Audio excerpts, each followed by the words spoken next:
Khair. Ya. Terima kasih Ustadz Asep atas pertanyaannya. Bismillahirrahmanirrahim. Assalamualaikum warahmatullahi wabarakatuh. Hamdan wa syukralillah. Salatan wa salaman ala rasulillah wa ba'd. Pemirsa Ngaji Cerdas rahimakumullah. Sebelum saya menjawab pertanyaan guru kita Ustadz Insyaallah. Asefuddin terkait dengan ibadah haji, saya terlebih dahulu mendoakan pemirsa Ngaji Cerdas, semoga antum semua selalu dalam keadaan sehat walafiat Amin. dan mendapatkan perlindungan dari Allah Subhanahu wa taala di mana saja Anda berada. Dan saya berharap tentunya para pemirsa Ngaji Cerdas ini sering-seringlah menyaksikan tayangan video di YouTube di channel Ngaji Cerdas untuk menambah ilmu dan wawasan keislaman kita.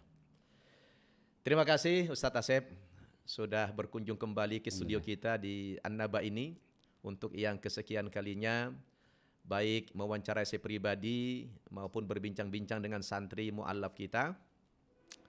Dan hari ini memang kita sedang berada di bulan-bulan haji. Ya, betul Ustaz.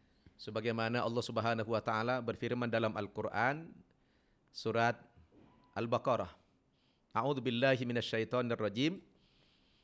Al-hajju ashhurum ma'lumat. Faman farada fihinnal hajja fala rafatha wala fusuqa wala jidala fil hajj. Wa ma taf'alu min khairi ya'lamhu Allah wa tazawwadu fa inna khairaz zadi taqwa wattaquni ya ulil albab. Shadaqallahul adzim. Yang artinya haji itu adalah beberapa bulan yang telah ditentukan oleh Allah Subhanahu wa taala. Jadi Ustadz Asep, kenapa Allah mengatakan haji itu beberapa bulan? Menggunakan kata ashur. Ashur itu bentuk jamak dari syahrun. Kalau syahrun itu 1 bulan. Kalau syahro ini 2 bulan. Tapi Al-Quran mengatakan ashur. Berarti lebih daripada 2 bulan. Timbul pertanyaan. Sebenarnya pelaksanaan ibadah haji itu berapa bulan sih? Nah, menurut hadis maupun para jumhur ulama bahwa bulan-bulan haji itu ada selama 3 bulan. Ya, yang dimulai dari bulan Syawal, bulan Zulqaidah dan puncaknya pada bulan Zulhijjah. Nah, jadi ada 3 bulan. Bulan Syawal, bulan Zulqaidah dan bulan Zulhijjah. Nah, sekarang kita sedang berada di bulan Zulqaidah. Tentunya ini sudah berada di bulan haji. Nah, begitu. Nah, kenapa sampai 3 bulan? Bukankah ibadah haji itu puncaknya di bulan Zulqaidah? Terutama dari tanggal 8 Zulhijjah sampai 13 Zulhijjah. Karena memang dalam Al-Quran, Allah Subhanahu wa taala berfirman dalam surat Al-Hajj ayat 27, A'udzu billahi minasyaitonir rajim. Wa adzin fin nasi bil hajj ya'tuka rijalan wa 'ala kulli dhamiri ya'tina min kulli fajjin amiq liyashhadu manafi'a lahum wa yadhkuru ismallahi fi ayyamin ma'lumat ala ma razaqahum min bahimatil an'am. Yang artinya, ya Ibrahim, ya Muhammad, adzin fin nasi bil hajj. Panggillah, undanglah, serulah umat manusia untuk melaksanakan ibadah haji. Niscaya mereka akan menyambut panggilanmu, kata Allah. Akan menyambut undanganmu, akan menyambut seruanmu. Yang mereka datang ke tanah suci itu dengan berkendaraan pesawat terbang, ada yang naik kapal laut, ada yang naik bis, ada yang naik onta, bahkan ada orang yang berjalan kaki. Ya'tina min kulli fajjin amiq. Yang mereka datang dari berbagai pelosok dunia, yang berbeda kebangsaannya, berbeda bahasanya, berbeda warna kulitnya, berbeda adat istiadatnya, semuanya serba berbeda. dan mereka datang ke tanah suci untuk memenuhi panggilan Allah Subhanahu wa taala dalam rangka menunaikan ibadah haji sebagai rukun Islam yang kelima dalam agama kita. Nah, kenapa harus 3 bulan? Karena memang mobilisasi ya, orang berangkat ke tanah suci itu butuh waktu. Karena dari seluruh dunia perintah berhaji itu bukan hanya orang Mekah, bukan hanya orang-orang Arab saja, tapi dari seluruh dunia orang pergi berhaji. Maka berhaji itu ada 3 bulan waktunya. Nah, yang paling lama apa? Mobilisasi. Ya, pemberangkatan orang ke sana, pemulangan. Nah, itu butuh waktu lama. Maka dalam Islam ada 3 pilihan haji. Nah, ada 3 macam bentuk haji. Ada namanya haji tamattu, ada haji ifrad, dan ada haji qiran. Nah, orang-orang yang masuk awal-awal, katakan di bulan Syawal ke tanah suci itu, untuk niat berhaji, maka lebih afdol mereka mengambil haji tamattu. Ya kan? Haji tamattu itu artinya melaksanakan ibadah umroh dulu baru berhaji. Sebab kalau mereka mengambil haji ifrad, itu berat. Kalau berangkatnya di awal-awal, katakan ke orang Indonesia itu ada gelombang pertama, itu berat. Kenapa? Karena orang masuk ke sana harus niatnya langsung berhaji. Kalau dari mikot, dia berniat untuk haji langsung, maka begitu orang mengatakan labbaik Allahumma hajjan, ya Allah, inilah aku datang memenuhi panggilanmu untuk berhaji, maka orang ini ya tidak boleh melakukan pelanggaran-pelanggaran ihram. Nah, tidak boleh memakai pakaian yang berjahit, tidak boleh menggunting rambut, tidak boleh menggunting kuku, tidak boleh pakai wangi-wangian, tidak boleh melakukan hubungan suami istri, tidak boleh membunuh binatang, tidak boleh kawin. Ada 14 larangan-larangan ihram. Jadi kalau orang yang masuk ke sana dengan niat haji langsung, mengambil haji ifrad, ya, katakan di bulan Syawal, sementara puncak ibadah hajinya tanggal 8 Zulhijjah, itu kan lama. 2 bulan kurang lebih dia harus berpakaian ihram terus, itu kan berat. Maka ada pilihan, orang yang awal-awal masuk ke tanah suci itu dianjurkan mengambil haji tamattu dulu. Yaitu dia berangkat ke sana melaksanakan ibadah umrah dulu. Sebagaimana Allah katakan dalam Al-Quran surat Al-Baqarah itu, faman tamatta'a bil umrati ilal haji famastaisara minal hadi. Faman lam yajid fasiyamu 3 ayamin fil haji wa 7 idza raja'tum. Tilka asyaratun kamilah. Barang siapa yang mengambil haji tamattu, yaitu dia berumrah dulu baru berhaji, ya, maka wajib baginya membayar dam. Membayar dam, yaitu menyembelih seekor kambing.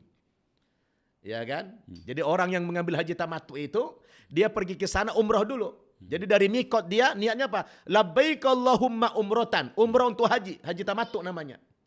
Ya, labbaik Allahumma umrotan. Ya Allah, inilah aku datang memenuhi panggilanmu untuk berumrah. Nah, dia berumrah dulu. Nah, tentu begitu dia melapaskan niat umrah, berlaku kepadanya larangan-larangan ihram. Nah, sampai dia melaksanakan ibadah umrohnya. Nah, berangkat ke Mekah, dia melakukan ibadah umroh, tawaf 7 kali, kemudian sa'i antara Safa dan Marwah 7 kali, kemudian tahallul, menggunting rambut di Marwah. Setelah itu, dia sudah melaksanakan ibadah umroh tamattu. Maka setelah dia tahallul, dia sudah boleh berpakaian bebas, dia boleh melakukan hubungan suami istri, tidak ada lagi larangan-larangan ihram baginya. Sampai nanti dia menunggu tanggal 8 Zulhijjah. Kalau sudah tanggal 8 Zulhijjah, dia melaksanakan ibadah haji dari hotel masing-masing di Makkah. Mereka berihlal ihram, labbaik Allahumma hajjan. Ya Allah, inilah aku datang memenuhi panggilanmu untuk berhaji. Nah, jadi kalau dia datang awal-awal mengambil haji tamattu, begitu dia umrah, dia sudah boleh berpakaian bebas, tidak ada larangan ihram. Kan bersenang-senang di situ. Yeah. Sehingga makanya 3 bulan itu Ustadz, 3 bulan ini supaya orang yang berhaji itu membuat pilihan dia. Mau mengambil haji tamattu kah? Haji ifrad kah? Atau haji qiran? Nah, yang paling berat tentu adalah haji ifrad. Karena dia berat, maka tidak ada dam baginya. Nah, tapi kalau haji tamattu ini dia bersenang-senang, dia masuk ke sana melakukan ibadah umroh dulu. Setelah dia umroh, dia sudah bebas, tidak ada larangan-larangan ihram baginya dan dia tidak berihram lagi sampai tanggal 8 Zulhijjah itu. Jadi pemirsa, ngaji cerdas. Nah, sekarang kita berada di bulan-bulan haji itu. Alhamdulillah jamaah haji Indonesia gelombang pertama sudah diberangkatkan beberapa hari yang lalu. Dengan jumlah haji reguler lebih kurang 270.000 orang yang mendapatkan kuota. Ya, di luar ada lagi namanya haji plus dan ada lagi haji furoda. Ya, hampir 300.000 setiap tahun jamaah haji Indonesia. Alhamdulillah. Maka tentunya yang sedang menjadi tamu Allah di tahun ini kita doakan semoga mereka berangkat dan kembali itu selamat dan diberikan kelancaran di dalam menjalankan seluruh manasik hajinya dan semoga hajinya menjadi haji yang mabrur. Amin ya rabbal alamin. Ya begitu Ustaz Asep. Tadi Ustaz, bagi kita yang belum bisa gitu ya, belum berangkat atau karena kuota, itu tuh mengimbangi amalan itu, amalan ibadah haji apa Ustaz? Iya. Ya pemirsa ngaji cerdas rahimakumullah. Ada lagi pertanyaan Ustaz Asep ini. Bagi kita yang tidak berhaji, baik karena belum ada kemampuan finansial membayar ONH, atau juga yang mendapatkan waiting list, daftar tunggu yang begitu lama. Kayak Jakarta sampai 15 tahun haji reguler itu. Nah, apa amalan-amalan kita yang kira-kira bisa mengimbangi pahala orang yang sedang berhaji? Karena kita belum mampu, kemudian kuota kita belum dapat. Apa yang harus kita lakukan di Indonesia ini? Nah, Ustaz Asep, kita ini ya setiap tahun disyariatkan oleh Allah Subhanahu wa taala untuk melakukan penyembelihan hewan kurban. Ya, menyembelih hewan kurban itu setiap tahun. Bukan setahun sekali, bukan sekali seumur hidup, tapi setiap tahun bagi orang yang mampu. Karena Rasulullah mengatakan, "Man kana lahu sa'atun wa lam yudahhi fala yaqrabanna musallana." Barang siapa yang mendapatkan kelapangan rezeki, dia murah rezekinya, dia mampu untuk melakukan penyembelihan hewan kurban, yaitu menyembelih minimal seekor kambing, tapi dia tidak lakukan penyembelihan itu, padahal dia mampu, maka diancam oleh Nabi, "Fala yaqrabanna musallana." Orang yang bersangkutan yang mengaku muslim ini, mengaku umat Nabi Muhammad ini, tapi tidak mau melaksanakan syariat pengorbanan, maka jangan sekali-kali dia dekat ke tempat solat kami, kata Rasulullah. Jadi diancam sama Nabi. Orang yang mampu secara finansial menyembelih hewan kurban tapi tidak melaksanakan, maka orang itu jangan dekat ke tempat solat Nabi. Artinya diusir dari masjidnya Nabi. Na'udzubillahi min dzalik. Jadi menurut hemat saya, bagi kita yang tidak berhaji pada tahun ini, ya ada amalan-amalan yang bisa mengimbangi pahala haji itu. Yaitu kita melakukan penyembelihan hewan kurban. Dan itu merupakan syiar agama Islam. Wa may yu'azzim sya'airallah fa innaha min taqwal qulub. Barang siapa yang mengagungkan syiar-syiar Allah Subhanahu wa taala, maka itu berangkat dari ketakwaan hatinya, kata Allah Subhanahu wa taala. Terus ada orang bertanya sama saya, "Ustaz, bukankah pelaksanaan penyembelihan itu 4 hari berturut-turut?"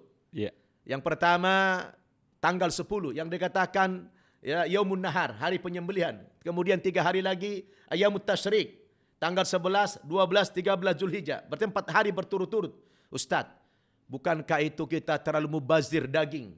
Bagaimana kalau kita ganti saja penyembelihan hewan kurban itu ya dengan uang saja. Ya, uang senilai menyembelih kambing itu kita sedekahkan kepada fakir miskin, katakan harga kambing 3 juta. Nah, uang senilai 3 juta itu jangan kita berikan kambing, tapi kita sedekahkan kepada fakir miskin. Boleh enggak Ustadz? Saya jawab, tidak boleh. Ya, karena sedekah kepada fakir miskin sudah ada porsinya tersendiri. Bisa lewat zakat, bisa lewat infak, tapi untuk penyembelihan hewan kurban ini syiar Islam. Dan Allah katakan dalam Al-Quran, "La yanalallaha luhumuha wala dima'uha walakiyanaluhu taqwa minkum." Sekali-kali tidak sampai kepada Allah darah maupun daging. Yang Allah terima bukan darah, bukan daging dari hewan itu yang diterima Allah. Ya, walakiyanaluhu taqwa minkum. Tapi yang Allah terima itu adalah nilai ketakwaanmu menjalankan syariat Allah Subhanahu wa taala itu. Oleh karena itu, menyembelih hewan kurban itu tidak boleh diganti dengan rupiah atau dengan dolar. Harus dengan pelaksanaan penyembelihan hewan kurban secara fisik. Nah, itulah syiar Islam. Ya, subhanallah. Berarti bisa juga Ustaz ya, misalkan ada saudara-saudara kita atau saudara-saudari kita yang bekerja di luar negeri atau lagi di kota, lalu mereka ingin berkurban, menitipkan kurbannya itu ke panitia atau ke keluarganya, lalu di kurban itu ada program tebar kurban di daerah-daerah, itu boleh Ustaz? Oh, sangat boleh. Karena banyak juga yang begitu. Betul, ya Ustaz ya? karena memang lebih manfaat apabila daging kurban itu didistribusikan kepada fakir miskin. Walaupun orang-orang kaya juga yang berkurban boleh memakan sepertiga dari kurbannya boleh. Tapi alangkah indahnya kalau orang-orang yang jarang sekali makan daging, kita utamakan. Nah, kalau kita kan hampir tiap hari makan daging. Malah kita cari yang bukan daging karena bosan kan begitu. Orang-orang kota kan ya Masya Allah itu ya. Tapi orang-orang yang miskin. Jadi orang di luar negeri misalnya tidak begitu banyak umat Islam. Bagaimana kalau biaya membeli hewan kurban itu dikirim saja ke Indonesia? Boleh. Disalurkan ke pedalaman-pedalaman, misalnya di NTT atau pedalaman provinsi mana gitu. Boleh sekali. Malah lebih bagus. Tapi yang penting yang diamanahkan itu harus amanah. Betul. Jangan pula nanti ditilap. Nah, gitu ya, harus amanah. Itu lebih afdol. Iya.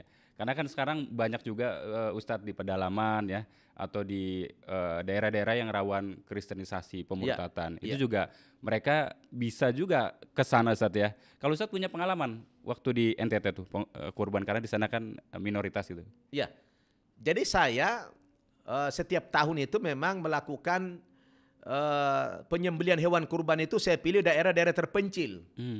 Terutama daerah-daerah yang miskin dan minoritas muslim. Alhamdulillah. Nah, saya kebetulan kalau di NTT itu ya niat saya adalah ingin mensyiarkan Islam sehingga yang kebagian daging kurban itu bukan hanya muslim. Tapi orang-orang non muslim kita bagi juga. Bahwa itu sebagai rahmat Islam. Nah, orang tanya, Ustadz, boleh nggak orang non muslim mendapatkan daging kurban? Boleh. Kita tidak punya misi yang lain. Cuma kita berbagi kepada fakir miskin agamanya apapun agar mereka juga merasakan bagaimana indahnya Islam itu. Alhamdulillah dari pelaksanaan yang seperti ini Ustaz Asep, banyak saudara kita di pedalaman itu yang ikut masuk Islam. Masya melihat Allah, keindahan indah. Islam itu. Yang selama ini mereka tidak mendapatkan yang seperti itu dari agamanya sendiri. Tapi kita yang beragama Islam kita peduli. Saya tidak pernah ngomong dan tidak pernah ngajak-ngajak orang ke Islam, enggak. Saya hanya katakan, saudaraku, ini kami lagi hari raya Idul Kurban. Kami lagi menyembelih kurban nih. Kalau kami hanya bagikan kepada saudara kami muslim, kayaknya terlalu berlebih.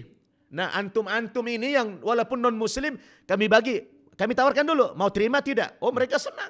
Jadi kita tawarin dulu, jangan langsung bagi. Kalau terima ya kita kasih, tanpa ada embel-embel. Kita enggak ngajak-ngajak mereka kepada Islam. Cuma athar, efek daripada itu Ustadz.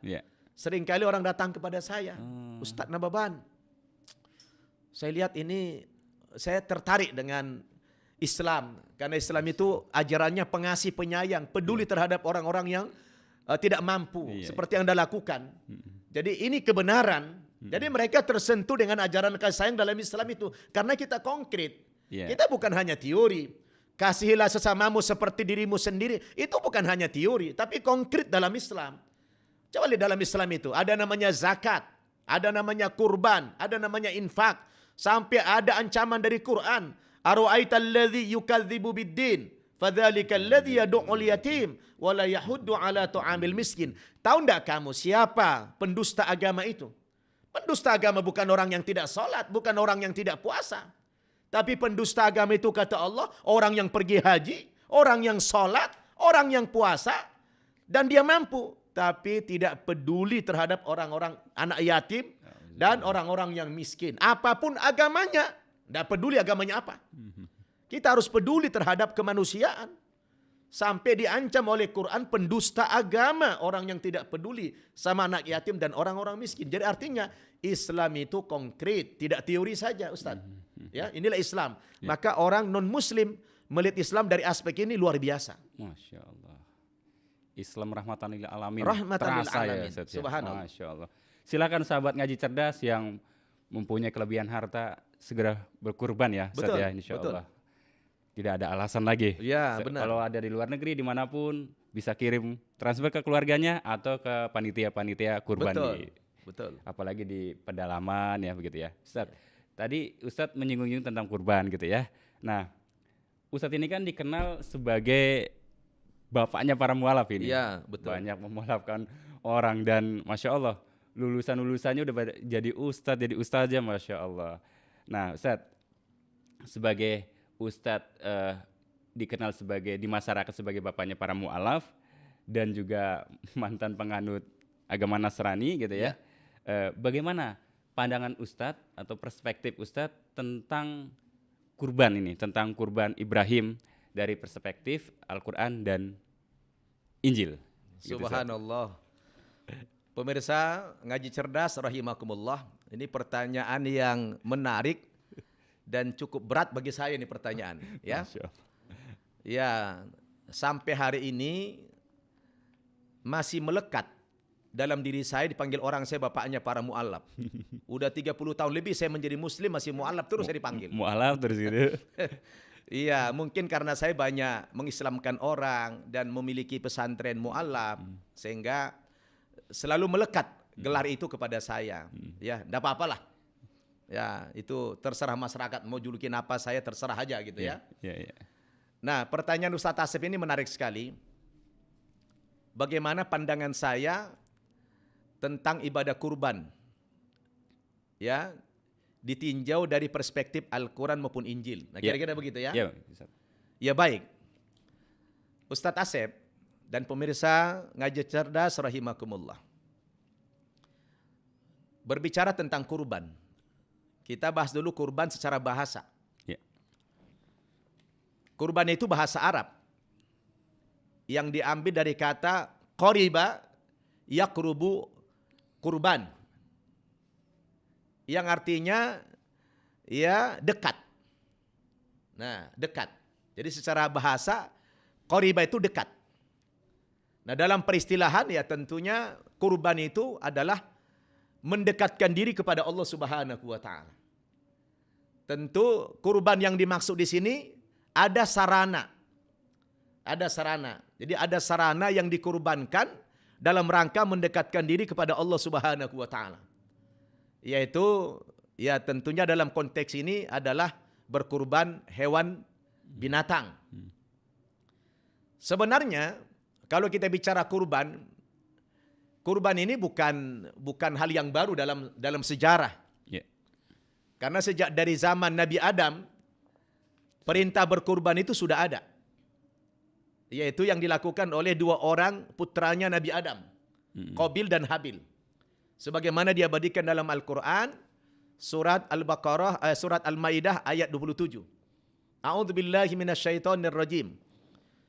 Watlu alaihim naba abnai adama bilhaq. Idza qarraba qurbanan fatuqabbila min ahadihima wa lam yataqabbal minal akhar. Qala la aqtulannak. Qala innama yataqabbalu Allahu minal muttaqin. Kata Allah, ya Muhammad, bacakanlah kepada umatmu tentang kisah pengorbanan dua orang anaknya Nabi Adam.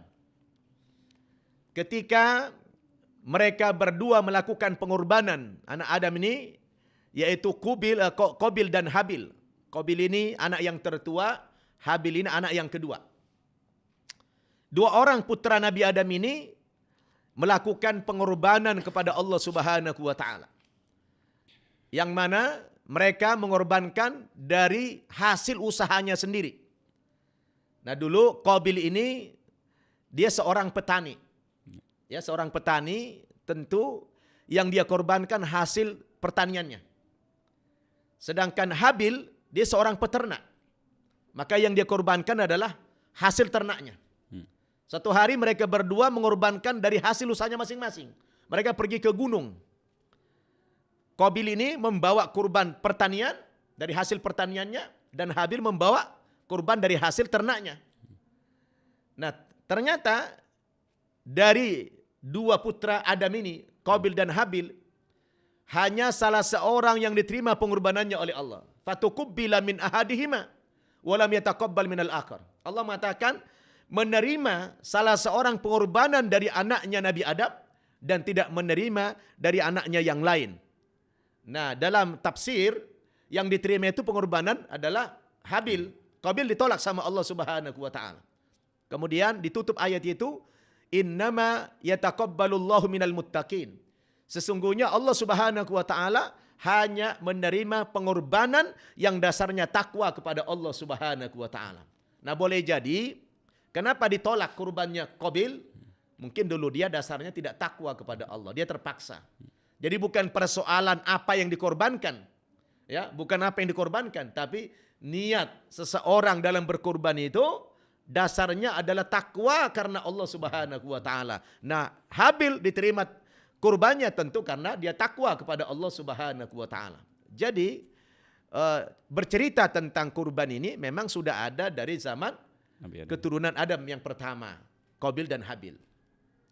Nah, namun kurban ini menjadi bentuk syariat itu memang di zaman Nabi Ibrahim Khalilullah. Ya, itu menjadi syariat di zaman Nabi Ibrahim Khalilullah. Yaitu ketika Ibrahim diperintah oleh Allah Subhanahu wa taala menyembelih putranya Ismail. Nah, kalau anaknya Nabi Adam yang dikorbankan hewan, yang dikorbankan hasil pertanian. Tapi Allah perintahkan kepada Ibrahim mengorbankan putranya, anaknya, anak yang tunggal, anak satu-satunya waktu itu, yaitu Ismail. Ini subhanallah. Ya, padahal kita tahu Ibrahim itu ya, sudah 80 tahun lebih umurnya ketika dia masih beristrikan satu yaitu Sarah. Itu belum ada anak. Ya kan? Dia belum ada anak. Udah 80 tahun lebih umurnya tidak ada anak. Istrinya diduga mandul waktu itu. Oleh karena itu Sarah sebagai istri yang tertua minta kepada Ibrahim supaya ya menikahi ya khodamnya, pembantunya. Nah, menikahi yaitu siapa? Hajar. Dan Ibrahim itu lama berdoa menunggu anak itu. Ibrahim selalu berdoa kepada Allah, Rabbi habli minas solihin. Ya Allah, anugerahkanlah kepada aku anak yang soleh. Udah puluhan, setiap saat Ibrahim minta itu. Anugerahkan kepada aku anak yang soleh. Mafhum mukhalafahnya apa? Seolah-olah Ibrahim berdoa begini. Ya Allah, berikan aku anak yang soleh. Tapi kalau kira-kira tidak soleh, mending tidak usah kasih anak saya. Nah, kira-kira begitu. Ya, kalau mau dibalik. Jadi makna Rabbi habli minas solihin, ya Allah anugerahkan kepada saya anak yang soleh. Tapi kalau kira-kira tidak soleh, mending jangan berikan anak saya. Nah begitu. Akhirnya singkat cerita dari perintah Sarah menikahi pembantunya ini, alhamdulillah tidak lama dia hamil, lahirlah Ismail. Di saat itu umur Ibrahim lebih kurang 86 tahun. Nah ini ada dua perspektif yang berbeda. Saya mau jelaskan dulu. Karena ada perdebatan. Kalau dalam Islam, dalam Al-Quran jelas. Yang disembelih oleh Ibrahim itu adalah anaknya. Ismail. Saya sebagai mantan Nasrani dulu, ya kami yakin adalah yang dikorbankan Abraham itu bukan Ismail, tapi Ishak. Nah cuma ini ada sedikit kontradiksi kalau kita baca Injil. Ya, nanti saudara-saudara pemirsa, nanti boleh coba dibuka di Perjanjian Lama, Kitab Kejadian, pasal 22 ayat 2.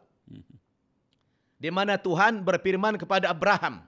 Abraham menurut Injil, Ibrahim menurut kita. Kata Tuhan apa? Hai Abraham, ambillah anakmu yang tunggal, yang engkau kasihi, yakni Ishak. Jadi situ ambillah anakmu yang tunggal. Berarti baru satu, tunggal. Yang engkau kasihi, yakni Ishak. Bawalah dia ke tanah Moria, persembahkan dia di sana, ya, di tempat salah satu yang aku perintahkan kepadamu, kata Tuhan kepada Abraham. Jadi Allah perintahkan kepada Abraham untuk membawa anaknya yang tunggal yang dikasih yaitu Ishak. Nah, jadi yang kita garis bawahi, anak yang tunggal namanya Ishak. Tetapi ayat ini sedikit, ya bukan sedikit, kontradiksi dengan ayat yang lain di dalam kitab Kejadian juga. Misalnya kalau antum baca kitab Kejadian pasal 16 ayat 16, di situ dijelaskan bahwa ketika Hagar atau Hajar melahirkan Ismail, saat itu umur Abraham berapa? 86 tahun. Coba digaris bawahi.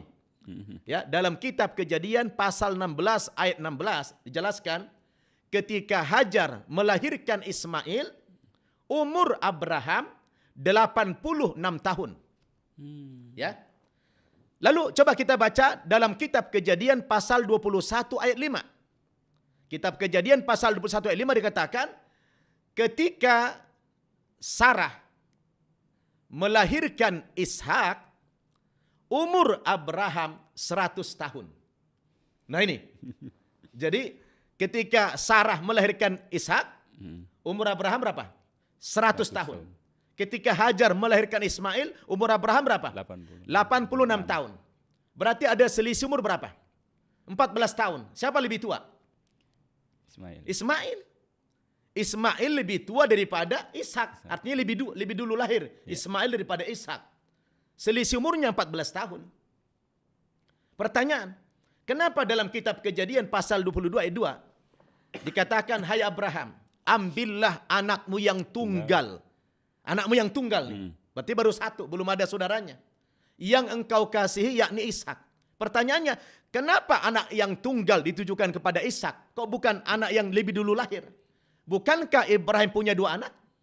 Anak yang tertua adalah Ismail dan anak yang kedua adalah Ishak. Dan Ismail lebih tua 14 tahun, lebih kurang daripada Ishak.